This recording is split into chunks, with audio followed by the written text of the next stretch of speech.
I'm sure you've heard the news. Panama disease is back with a vengeance. Let's arm you with the tools to fight it off. Fusarium wilt, also known as Panama disease, is a silent but deadly threat to your banana plantation. The culprit? Tropical race 4, TR4, a menace that doesn't discriminate. Here's how you can combat it. First up, biosecurity and farm hygiene. Keep TR4 out of your fields with foot baths, vehicle disinfection, and controlled access. Sanitize tools, boots, and equipment religiously. Next, soil health and microbial management. Suppressive soils can reduce Fusarium's impact.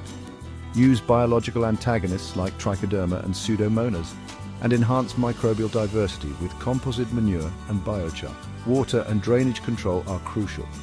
Avoid flood irrigation and opt for drip systems. Proper drainage prevents water logging and spore spread. Resistant and tolerant varieties are your friends. While Cavendish bananas are vulnerable, try planting resistant ones like GCTCV 218 and FHIA 17 to diversify and reduce risk.